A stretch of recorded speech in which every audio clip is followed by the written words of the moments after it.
et à tous et surtout merci de nous rejoindre dans ce nouveau numéro de la Tribune de presse de ce vendredi 20 mai 2016. Avec moi dans ce studio, je m'en vais saluer Robert Ndaïchi, journaliste à la RTNC, la chaîne nationale. Robert, bonsoir. Bonsoir. Joël Kadé-Danga, journaliste et éditeur d'Impact News, un hebdomadaire paraissant à Kinshasa. Joël Kadé, bonsoir. Bonsoir Berry. Et puis au téléphone, Gaston Mouchid, journaliste et directeur général de la radio-télévision Manika, émettant à Kolwezi dans la province du Lualaba. Gaston, bonsoir. Bonsoir, merci. Et je dis aussi bonsoir à Jean-Noël Mokondo qui assure la mise en onde de ce numéro. Au sommaire des 3 quarts d'heure, c'est la politique et l'économie qui sont au cœur des débats. Le facilitateur du dialogue congolais reconnaît faire face à quelques difficultés à surmonter pour organiser le dialogue. Edem Kodjo a dit mercredi en exclusivité à Radio Okapi que les difficultés viennent de ce que les partis politiques, notamment ceux de l'opposition, n'arrivent pas à donner leurs représentants pour faire partie du comité préparatoire. Comment analyser cette déclaration? Et puis en économie, à l'Assemblée nationale, le projet de loi rectificative des finances de l'exercice 2016 est déclaré recevable cette semaine. Il devra baisser de 22%. Comment comprendre cette démarche du Premier ministre? Et on commentera aussi l'inculpation de Moïse Katumbi et un hommage au ministre Baudouin Banza qui nous a quittés tout récemment. Et pour ouvrir les débats, lisons la presse avec vous, Guy Maté. Bonsoir. Bonsoir. L'interview exclusive d'Edem Kodjo à Radio Okapi, le massacre de Beni ainsi que l'affaire des mercenaires continuent à défrayer la chronique.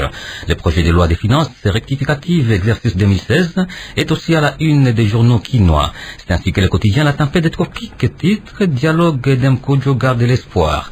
Ce quotidien rappelle qu'en se confiant à Radio Okapi, il n'a pas vu l'inconvénient de faire préparer le forum politique par un groupe de travail. Nommé en avril dernier facilitateur du dialogue en RDC, l'ancien premier ministre togolais Edem Kodjo reconnaît faire face à quelques difficultés à surmonter. Alors qu'il l'avait annoncé lors de sa première conférence de presse, le comité préparatoire n'est toujours pas mis en place, conclut Tempête des Tropiques. Sous le même chapitre, le quotidien La Prospérité titre Dialogue, Kodjo attend de l'UDPS la liste des 12 délégués de l'opposition. Ce quotidien rapporte les propos du facilitateur selon lesquels il existe un accord entre la facilitation et l'UDPS après des discussions approfondies qui reconnaît au parti d'Étienne Tshisekedi la paternité de la liste des délégués de l'opposition au comité préparatoire. Sous le chapitre de la justice, la presse a largement fait écho de l'affaire des mercenaires dans laquelle serait impliqué l'ex-gouverneur du Katanga.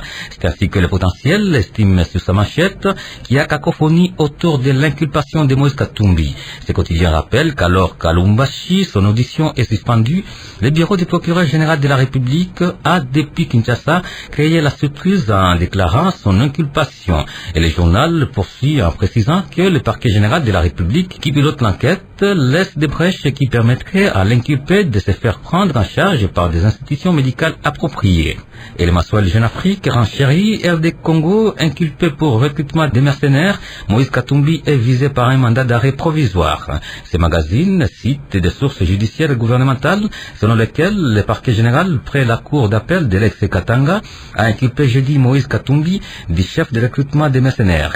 Et un mandat d'arrêt provisoire a également été délivré contre l'opposant candidat à la présidentielle. L'opposant déclaré candidat à la présidentielle est également visé par un mandat d'arrêt provisoire en attendant la poursuite de l'affaire au niveau juridictionnel devant les cours et tribunaux compétents. Sous le chapitre sécuritaire, les journaux reviennent sur les actions initiées par la société civile du Nord Kivu pour exprimer leur désapprobation face au massacre récurrent des civils à Beni. Le site rtbf.b affiche sur sa page RDC le Nord Kivu transformé en boucherie et soutient que les habitants de Beni n'en peuvent plus. Ils ont écrit une lettre ouverte au président de la République pour dénoncer les massacres dont ils sont victimes chaque jour.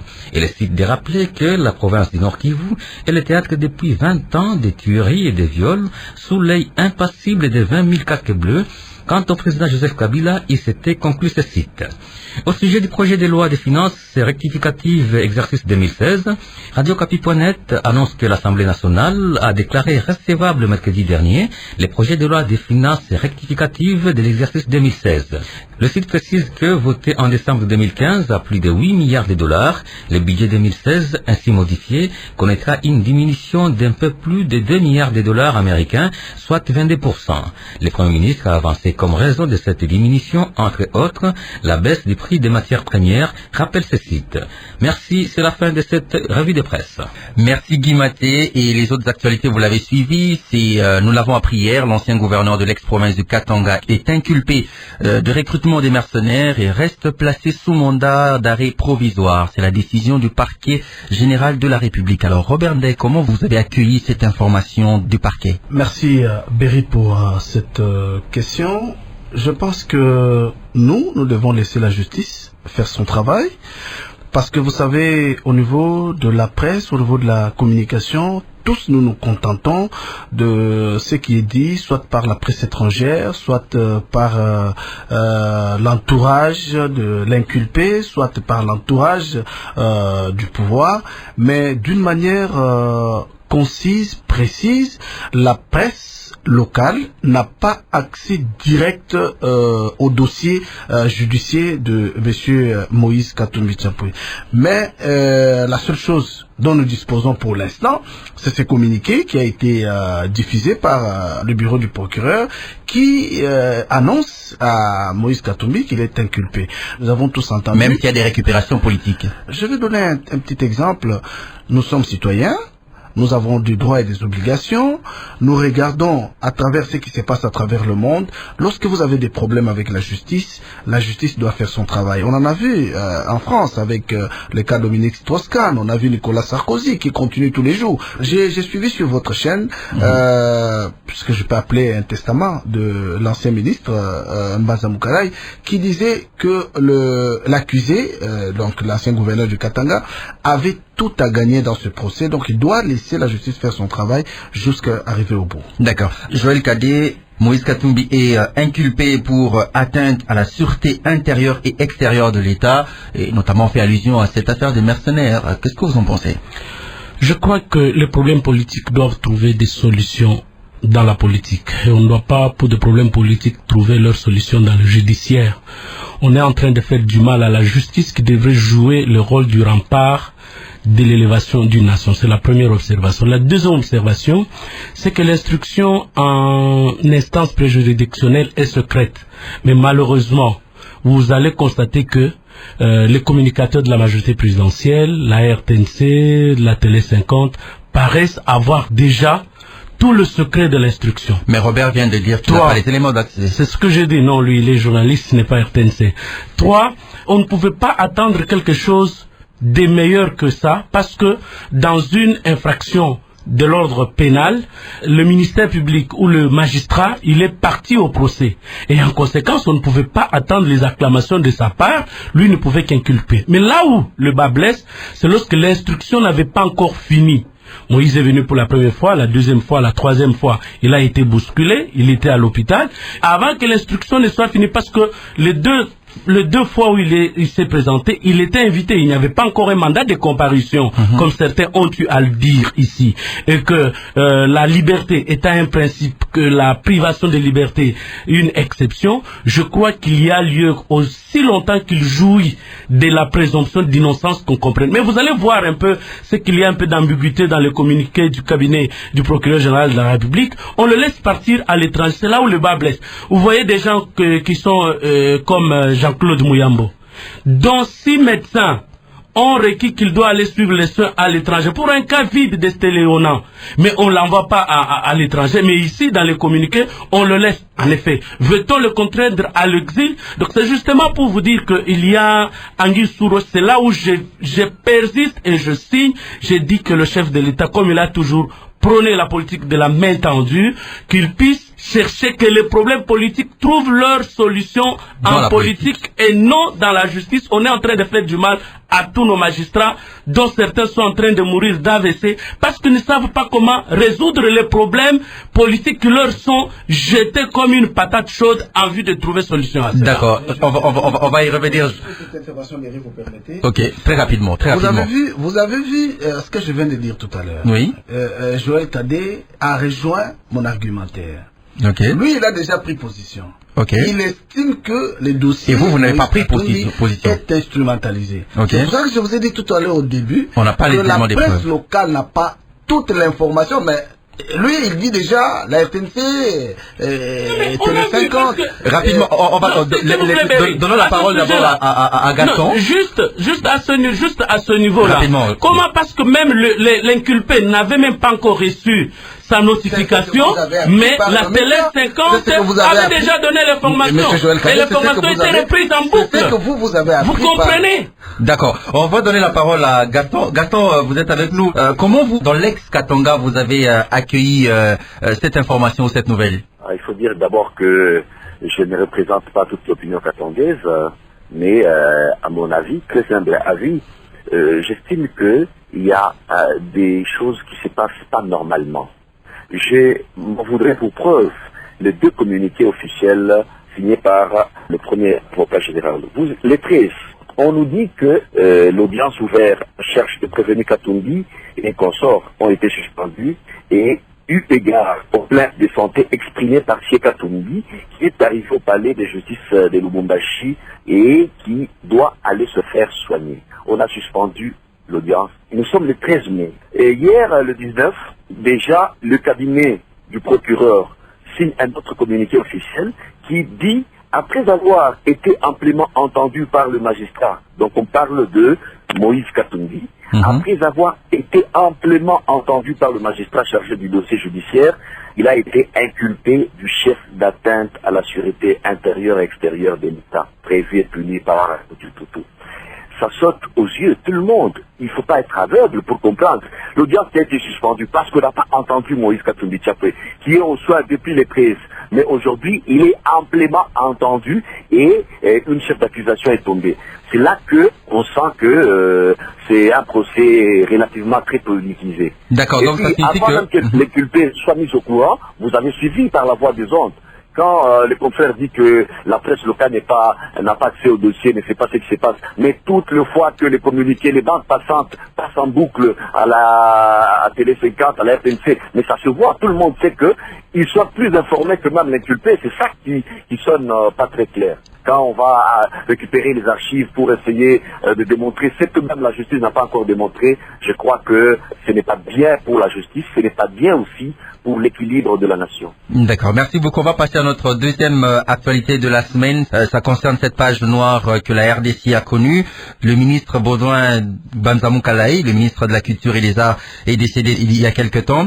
Et la dépouille mortelle est exposée hier, jeudi, au Palais du Peuple. Et c'est aux premières heures de ce vendredi que cette dépouille de Banzamou Kalaï est arrivée à Lubumbashi pour l'enterrement qui interviendra le dimanche.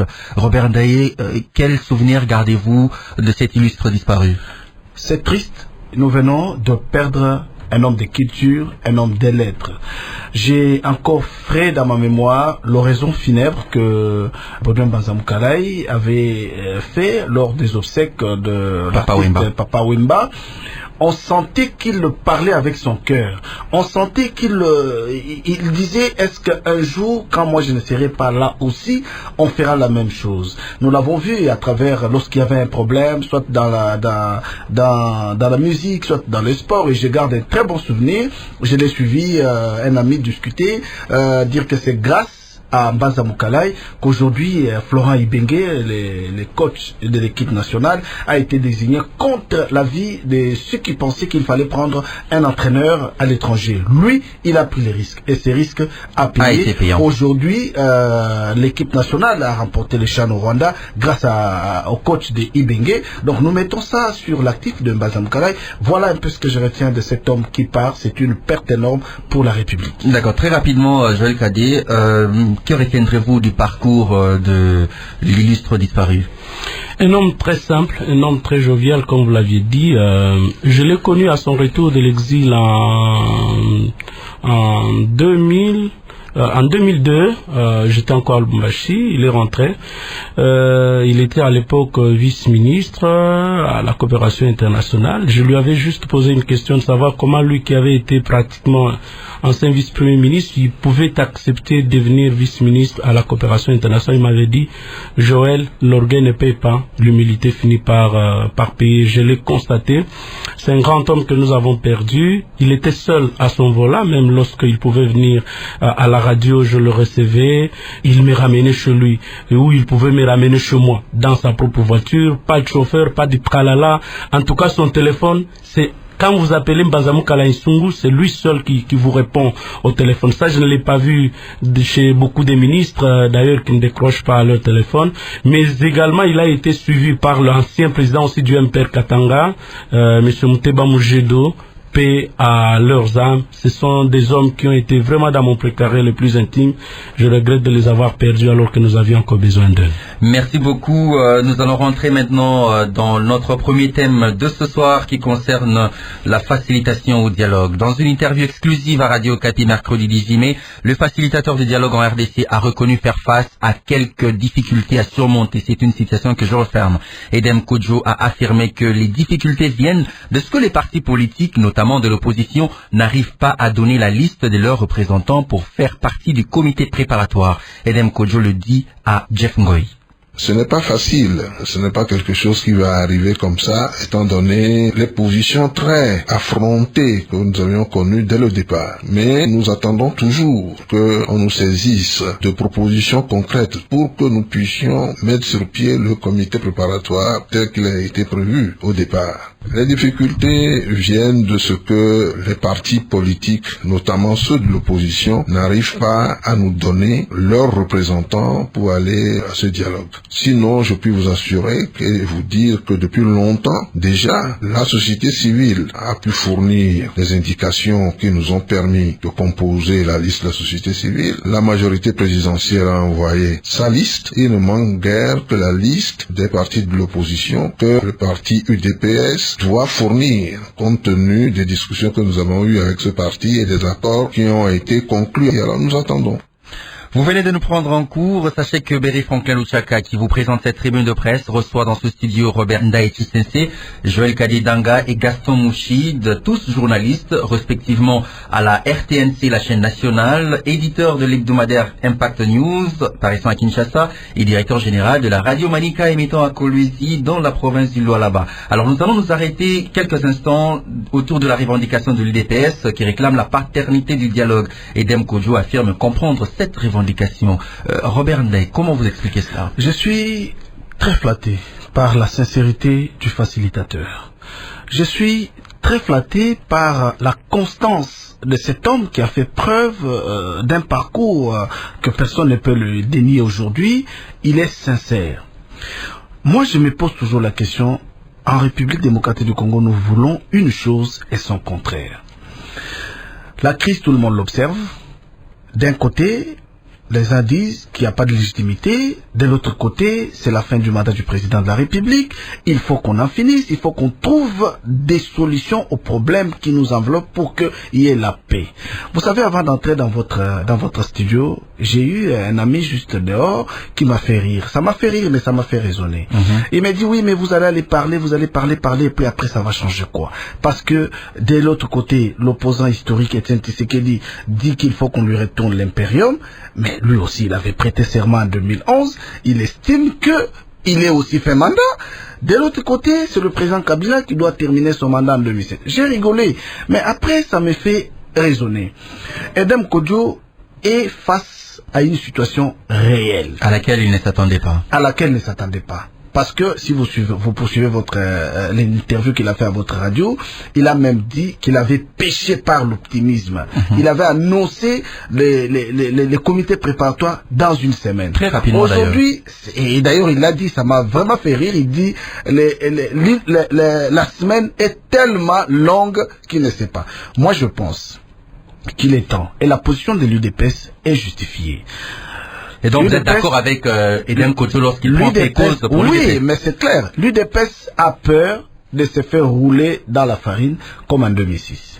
Par les opposants, a peur que les opposants qui sortent aujourd'hui viennent mettre de côté toute la longue lutte de 35 ans que l'UDPS a menée dans ces pays pour la démocratisation. Alors, c'est normal que le patron de l'UDPS dise « Nous voulons la paternité, nous voulons que ceux qui veulent venir avec nous sur la liste de l'opposition puissent venir s'associer à nous pour que nous puissions présenter une liste commune de l'opposition. » Alors d'accord.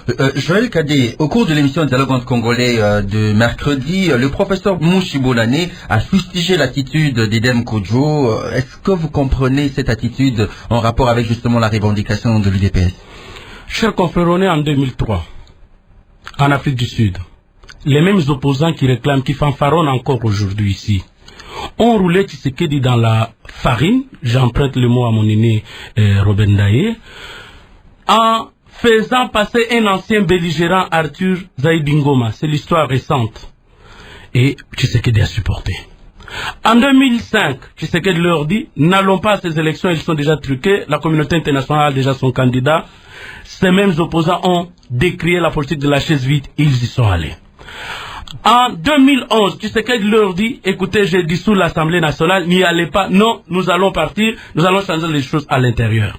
Et aujourd'hui, les mêmes opposants, et qui, c'est dont les grands-mères peuvent facilement maudire un dialogue. Donc, vous vous rendez un peu compte, Stephen Bikaï, qui a escroqué, pratiquement c'est d'une escroquerie politique, il a fait la campagne avec l'effigie de Tshisekedi, il a été voté parce qu'il était à côté de Tshisekedi. Aujourd'hui, il tourne ça contre Tshisekedi. Non, ce sont des choses que vous ne pouvez pas comprendre. C'est là où j'ai rejoint Robert lorsqu'il dit qu'il apprécie la sincérité de Edem Kodjo. Mais là où je ne suis pas d'accord avec Pépé Edem Kodjo, c'est lorsqu'il a oublié la complexité de la question congolaise. Parce que la question congolaise ici, les gens veulent qu'on aille au dialogue, mais les gens ne veulent pas du dialogue. Voyez un peu la situation telle qu'elle se présente. Non, c'est les politiques qui veulent aller au dialogue, mais la population ne veut pas. Non, la population veut. La population, elle est représentée par ses leaders. Mais voyez ce qui se passe. Parce que dans les dialogues, on ne vient pas se dire des choses qui plaisent. On est avec Robert Ndaye ici. Je ne peux pas nécessairement croire que tout ce que je vais lui dire ici soit des choses qui puissent lui plaire. Même si vous l'avez attaqué par rapport à la RTNC, non, il n'a rien dit. Voilà un peu. Mais ici, qu'est-ce qui se passe? Lorsque Mouyambo, Vano Kiboko, Christopher Ngoy disent quelque chose qui soit de nature à ne pas plaire au pouvoir, on bloque la bouche. Soit on envoie en prison, soit on cherche des solutions par des voies de la fiscalité, les cas de Faden House, j'en ai suivi sur votre radio, soit c'est Dr Mukwege dont on ferme les comptes par la DGI. Donc vous comprenez un peu qu'on veut du dialogue, mais on ne le veut pas. Et ça c'est l'entourage du chef. Parce que le président de la République a dit ceci, qu'il a la main tendue. Et parce qu'il veut qu'il y ait la paix, parce c'est un homme de paix, je souhaite qu'on puisse entendre déjà cette discordance des sons, même dans la manière déjà de nous comporter. Il ne faudrait pas qu'on fabrique des dossiers judiciaires pour résoudre des problèmes, alors que le chef de l'État, c'est un homme du dialogue. Alors, parce qu'on veut ce dialogue-là, on n'a même pas besoin de Kodjo. D'accord, on va aller par là. Oui, il suffit aujourd'hui que le président de la République appelle Moïse, appelle Tshisekedi, appelle ou sorte seulement en Belgique là, à la porte de Tshisekedi. Votre frère, je suis là, je suis venu vous voir. Entendons-nous, réglons cette question. Est-ce que ça a même besoin de Kodjo? D'accord, pas de problème. Alors, Gaston, comment là-bas on a aperçu cette actualité? Avant de parler de ça, je précise que je veux parler un tout petit peu de souvenirs qu'il a gardés. Je rappelle que dans Zamukala Isungu, le regretté est un Katangé. Oui. Et les Katangés ont beaucoup pleuré sa mort.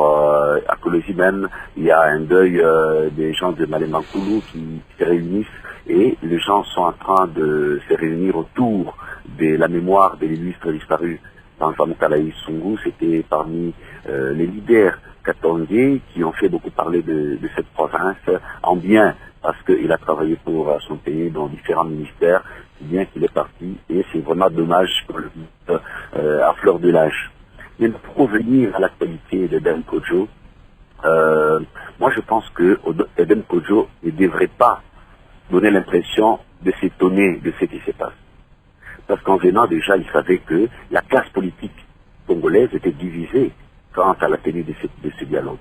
Il y a d'une part les gens qui étaient prêts pour le dialogue, mais il y a aussi d'autres factions qui ne voulaient pas de ce dialogue, notamment le GFIP, la dynamique de l'opposition et bien d'autres regroupements politiques. Et donc déjà la tâche n'était pas facile au départ. Penser aujourd'hui que ça se complique, ça aurait été minimiser la tâche qu'on lui avait donnée.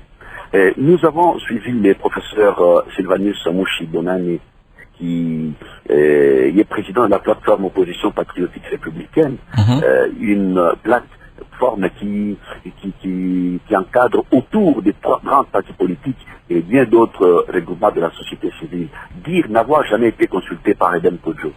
Et aujourd'hui, Edem Kodjo se plaint parce que les autres ne viennent pas rapidement à travailler. Et ils ont dit avoir fait des accords avec l'UDPS.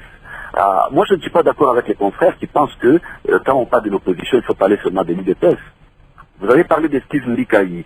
Je rappelle que en politique, les alliances se font et se défendent selon les intérêts. Personne ne peut rester statique en restant fidèle à un parti si son idéologie n'évolue pas avec le temps. Donc, que des gens quittent l'UDPS, que des gens quittent le PPRD, que des gens quittent d'autres partis, c'est ça la vie politique. Banzamou Kalaï, on a parlé de lui, c'est un moboutiste, il était au MPR, et aujourd'hui, il est de la majorité. Et pourquoi est-ce qu'on ne lui reproche pas ça? Moi, je pense que c'est une erreur que de penser que l'opposition en RDC est incarnée par Etienne Tshisekedi. Etienne Tshisekedi fait partie des opposants. Aujourd'hui, c'est un dialogue, donc ceux qui veulent venir peuvent venir, ceux qui ne veulent pas ne peuvent pas venir. Et c'est une erreur que Edem Kodjo soit en train de sélectionner les gens qu'il peut voir. Il y a 2 partis, il y en a autour de 400. Edem Kodjo n'a sélectionné que quelques leaders de partis, on ne sait pas pour quelles raisons, et aujourd'hui il commence à se plaindre que c'est difficile, et il se dit que la classe politique congolaise est compliquée et tout ça. Non, il ne faut pas sélectionner, il faut voir tout le monde et essayer de voir ceux qui sont intéressés pour les dialogues et aller avec eux. Alors, ceux qui ne sont pas intéressés avec les dialogues, ils peuvent rester parce que c'est ça la démocratie. Gaston, à vous suivre très bien, c'est comme si vous êtes d'accord avec la démarche du professeur Mouchi Bonani qui estime que, je vais emprunter ces termes dans l'émission Dialogue entre Congolais, Edem Kodjo n'est pas un facilitateur, c'est un complicateur. Vous êtes d'accord avec cet argumentaire? Je suis prêt à penser comme ça parce que Edem Kodjo n'a pas rencontré tout le monde. Il y a combien de partis politiques au pays? Et lui est venu faciliter, sans qu'il voie des gens pour les amener au dialogue. Mais il n'a même pas vu un certain nombre d'opposants, mais est-ce qu'Edem Kodjo a vu les gens des G7? Est-ce qu'il a vu comme l'a dit le professeur, les regroupements de 30 partis politiques? Est-ce qu'il a vu tous les autres membres de la politique congolaise? Il a vu seulement un certain nombre de personnes, bon, selon peut-être les intérêts ou l'objectif qu'il avait à lui. Mais alors, il ne faut pas qu'il donne l'impression qu'il ne s'attendait pas à cette solution. Alors, parce que c'est ce qu'il a créé.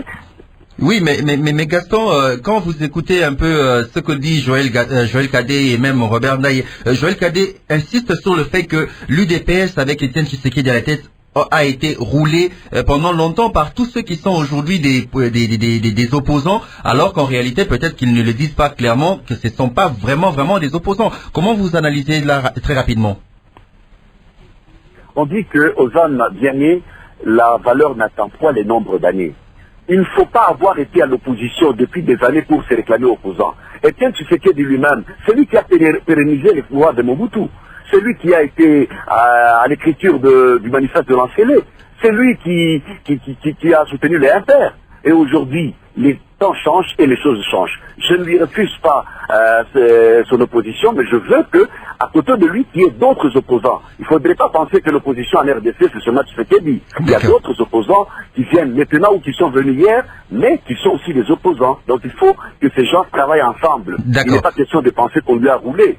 Et l'opposition, ce n'était pas un poste réservé à Tshisekedi. D'accord. Alors, Robert, est-ce que Edem Kodjo a rencontré toute la classe politique de l'opposition? Je suis quand même étonné de suivre notre confrère à partir de Kolwezi dire que Edem Kodjo n'a pas rencontré d'autres partis. Edem Kodjo a rencontré le G7, Edem Kodjo a rencontré l'opposition.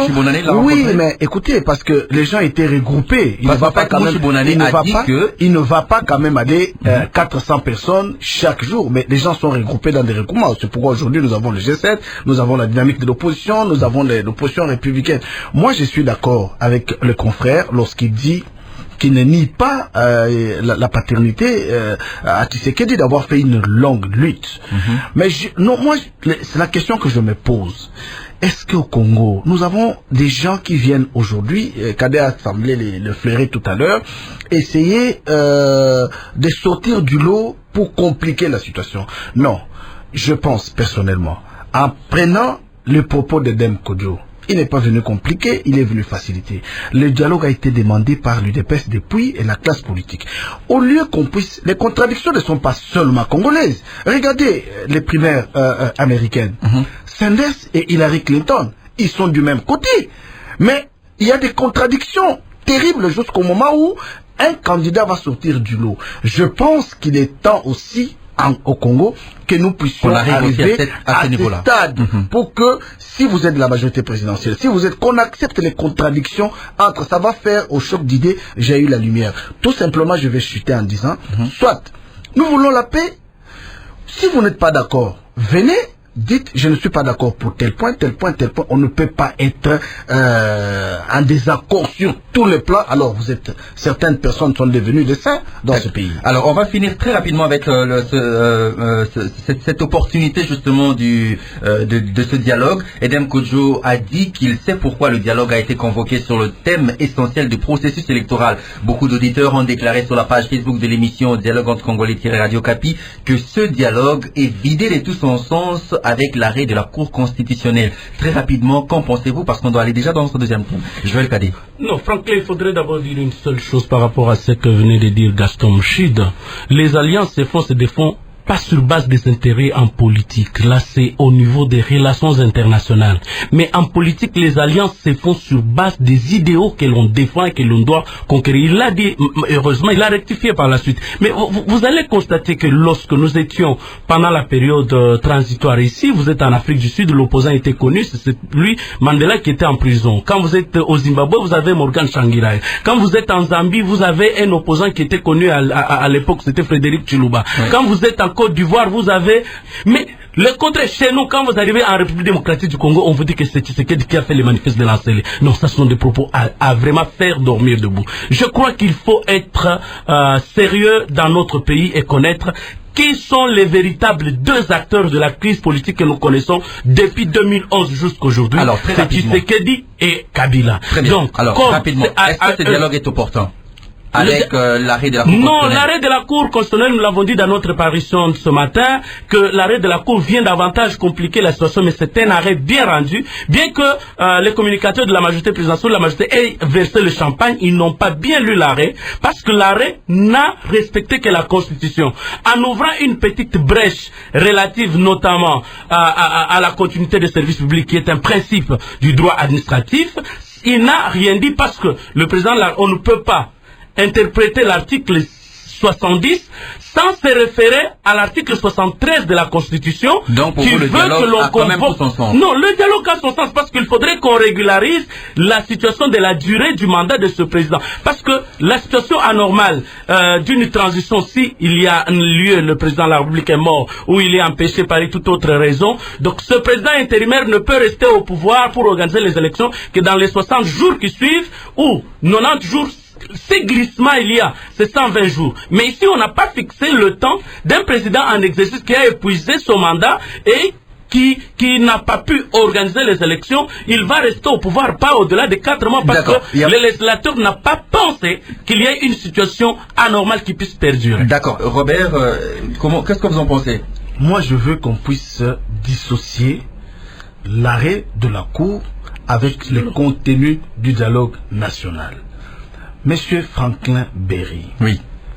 Tout le monde sait que le Congo a commencé un cycle électoral. Ça fait 2 fois. 2006, 2011. Nous avons eu des morts dans ces pays. Nous avons eu des casses dans ces pays. Même des innocents ont perdu des histoires. Aujourd'hui, on estime qu'il faut se mettre autour d'une table pour parler. Pourquoi, s'il y a un groupe qui estime que nous ne pouvons pas aller au dialogue, mais ceux qui sont prêts pour aller au dialogue, qu'ils puissent y aller, proposer quelque chose, commencer quelque part, pour que demain, nous puissions pérenniser les acquis de la paix. Personne aujourd'hui, sur vos antennes, sur les réseaux sociaux, tout le monde se mobilise pour ce qui se passe à Béni.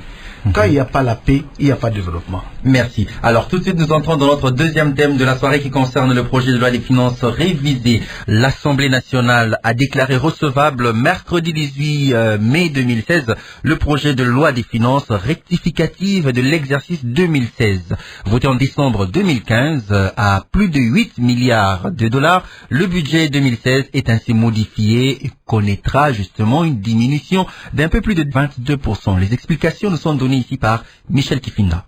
Répondant aux questions lui posées par les députés nationaux lundi sur l'exécution du budget 2016 au premier trimestre, le Premier ministre Augustin Matata Mponyo explique. S'agissant précisément de l'exécution du budget de l'exercice 2016 au premier trimestre, elle n'a pas été heureuse pour les deux raisons suivantes. Premièrement, la baisse sensible du niveau des recettes due essentiellement à la chute des cours des principales matières premières d'exportation ainsi que la fermeture de l'entreprise KCC et des entreprises connexes. Les recettes des 4 premiers mois de l'année 2016 sont inférieures de près de 150 milliards de francs congolais par rapport à celles de la même période au cours de l'exercice 2015. Le projet de loi des finances rectificative 2016 déclaré recevable est donc envoyé en commission pour examen approfondi. À en croire le président de l'Assemblée nationale, les priorités dans la répartition budgétaire seront la sécurité, la défense et les élections.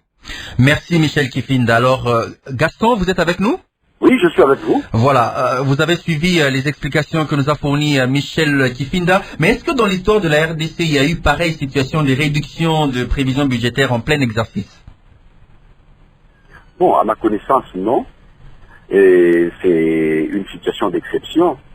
Maintenant, je suis plutôt content d'apprendre du Premier ministre de dire que les raisons qu'il avance, c'est la baisse sensible des niveaux de recettes due à la chute de matières premières, notamment le cuivre, le cobalt, le pétrole, et la fermeture des KCC et des entreprises connexes.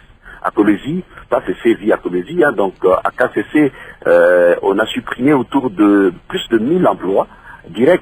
Et il y a eu des sous-traitants qui ont perdu aussi les emplois autour de 2000.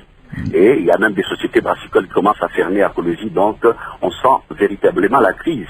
Mais la question que je me pose aujourd'hui, c'est intéressant qu'on recourt à un projet de loi de finances rectificative, mais je me dis, aujourd'hui, les cours de métaux sont en baisse, parce qu'aujourd'hui, nous sommes à 4596 dollars pour la tonne de cuivre, alors que le pétrole est autour des 30 dollars le baril. Et quand nous interrogeons l'histoire, on se rend compte qu'en 2011, on a parlé de l'embellie des cuivres, c'est-à-dire que la tonne de cuivre s'est vendue autour de 9000 dollars. Et il y a 2 ans, ça s'est vendu même à 7000 dollars. C'est-à-dire qu'il y avait l'embellie. On parle de l'embellie, mais alors à Colosie, on se demande au Katanga, qu'est-ce qu'on a fait pour le Katanga, qu'est-ce qu'on a fait pour Colosie? On a vu que le même problème, l'eau et l'électricité, on a 2 problèmes. Colosie vit avec du courant 1 jour sur 2. On a un problème d'eau, on a un problème de routes de dessertes agricoles. Et les sociales de la population est en difficulté. Je crois qu'il y a un problème. Je finis en disant que aujourd'hui, si nous sommes arrivés là, c'est parce que le Congo n'a pas voulu diversifier son économie. Vous vous rappelez de l'histoire de Kanyama KCC avec Musée. Et on a dit on pouvait cultiver.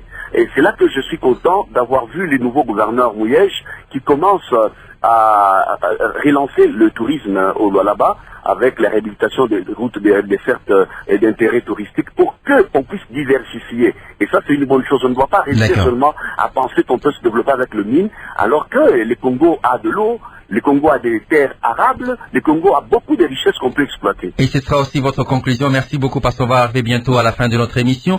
Robert Ndeye, est-ce que les raisons, vous avez entendu Gaston Mouchid appuyer pratiquement les raisons du Premier ministre. Pour vous, est-ce que ces raisons sont justifiées? Écoutez, en 2008, il y a eu récession. Sur le plan mondial, d'ailleurs. Sur le plan mondial. La crise a été ressentie. Est-ce que nous sommes déjà sortis de cette crise?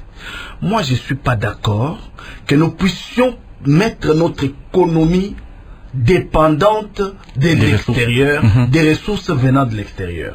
Admettons le jour que il y aura plus de production de pétrole, il y aura plus de production de cuivre, c'est-à-dire le Congo va cesser d'exister.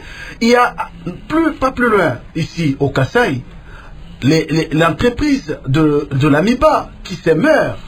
Plus de 6000 personnes ne savent pas à quel sein c'est voué aujourd'hui. Et ça, c'est depuis longtemps. Alors que ça fait plus de 6 ans, 7 ans aujourd'hui. Alors que la MIBA a contribué presque comme la GECAMIN au budget de l'État avec des milliards de dollars. Moi, je pense, au lieu qu'on puisse toujours avoir la politique de se plaindre, de dire ça ne marche pas parce que dès qu'il y a baisse des matières premières sur le plan international, l'économie congolaise est affectée. Moi, je pense que le peu de ressources qui puissent exister dans ce pays, qu'on puisse aujourd'hui relever la société minière de Bakwanga. Au moins, lorsque la MIBA sera en train de produire les diamants, qu'il pourra vendre ces diamants ailleurs, les recettes vont servir à augmenter les recettes de l'État. Pourquoi on ne peut pas relever la GECAMIN? Pourquoi on ne peut pas relever Kanyamaka CC? Nous avons vu ici, au pays, lorsqu'il y a eu crise de maïs au Katanga, les gouvernements, plus de 7 ministres sont partis, alors qu'à côté, il y a Kanyamaka CC. Lorsque Mouzé est venu, nous avons fait plus de 4 ans, chacun pouvait acheter du maïs. Donc en gros, vous ne comprenez pas pourquoi on reconnaît... Je ne m'explique pas ça. Nous sommes partis de 8,4 milliards à 6,6 milliards aujourd'hui du budget. Et demain, lorsque les cuivres vont chuter, lorsque le pétrole va chuter, on va nous demander de retrousser les manches et de serrer la ceinture. Non. Je pense que le Premier ministre, il a bien fait d'aller présenter cette loi rectificative, mais je pense que la meilleure des choses, c'est de relever la société minière de Bakwanga qui se meurt avec, vous savez, ça, je termine par là. Très rapidement, oui. En 2007, la MIBA a produit plus de 7 millions de carats. Cet argent a servi à terminer certains problèmes au niveau du gouvernement central. Aujourd'hui, moi, je conseillerais au Premier ministre de prendre de l'argent, 20-30 millions de dollars, mettre dans cette entreprise, renouveler l'outil de production, revaloriser cette entreprise pour que demain, lorsque nous avons un problème sur le plan international, la MIBA peut servir à combler les caisses de l'État, la GECAMIN peut servir à combler les caisses de l'État, alors là-bas, le tourisme peut servir. Pourquoi ailleurs, en Chine, par exemple, les festifs sont devenus des lieux touristiques ailleurs. Pourquoi on ne peut pas le faire? Très bien, ça sera aussi votre conclusion. Alors, Joël Cadet, il y a certains analystes, notamment certains magistrats de la Cour des comptes, qui ont demandé aux députés de demander la démission du Premier ministre. Vous êtes d'accord avec eux? En principe, c'est un aveu d'échec dans le chef des Matata. Dans ce pays, il faut qu'on le rappelle. Durant toute la période de Mobutu, on n'a jamais dépasser 1 milliard de dollars du budget national. Mais vous n'avez jamais vécu la vie que nous offre Matata. La Bible déclare, l'orgueil précède la chute. Et vous avez vu un Premier ministre qui a paru vraiment sans cœur. Je vous mets au défi, vous êtes une radio qui menait les investigations. Dans tous les cabinets ministériels, on pleure. À la Cour constitutionnelle, on pleure. Donc vous avez un homme qui considère que le Congo lui appartient à lui seul. Il n'a de compte à rendre à personne. Même à la représentation nationale de laquelle il a été issu, il leur a manqué même du respect en leur disant que vous ne travaillez pas, vous cherchez à manger alors que moi je travaille. Et pour lui travailler, c'est les discours des cadres macroéconomiques. Vous voyez par exemple les affaires qui se passent à Beni. Ça ne concerne pas le Premier ministre.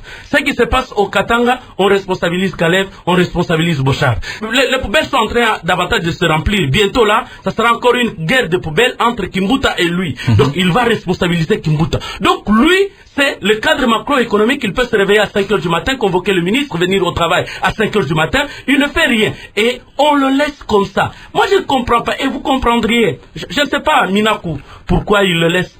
Il les a même insultés pour dire que toutes les motions qui sont... Mais est-ce qu'il ne peut pas y avoir une motion de défiance, par exemple, dans la même logique? Mais Matata dit au chef de l'État de qui il vient. D'ailleurs, Matata ne sait même pas comment mouiller une chemise pour les élections. Mais il a répondu, non, toutes les motions qui sont faites contre les ministres, contre le Premier ministre, ça vient de sa propre majorité présidentielle. Voyez un peu, quel est ce Premier ministre-là qui peut croire que c'est sa propre majorité qui soit contre lui? Je pense, en dehors de MIBA, en dehors de mine, nous avons les autres secteurs qu'on peut diversifier. Mais nous avons les recettes dans tous les domaines, même les parkings en ville ici.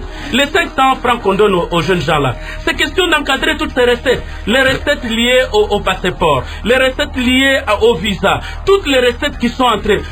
Luzolo Bambi a dit ici 15 milliards de dollars partent dans les poches des gens. Mais avez-vous vu le procureur général de la République ouvrir les enquêtes? Mais on attend que c'est seulement les politiciens, les journalistes, les Moukeba et consorts pour qu'on les pourchasse. Alors qu'il y a des voleurs dans ce pays que l'on ne veut pas suivre, dont Luzolo Bambi a déposé un dossier vérifié et argumenté. Merci, c'est ça aussi votre conclusion. C'est la fin de la tribune de presse de ce vendredi 20 mai 2016. Coordonnée par Guy Maté et présentée par Berry Franklin Luchaka. Merci de rester fidèle au programme de Radio Okapi. Bonne soirée et surtout bon week-end à vous tous.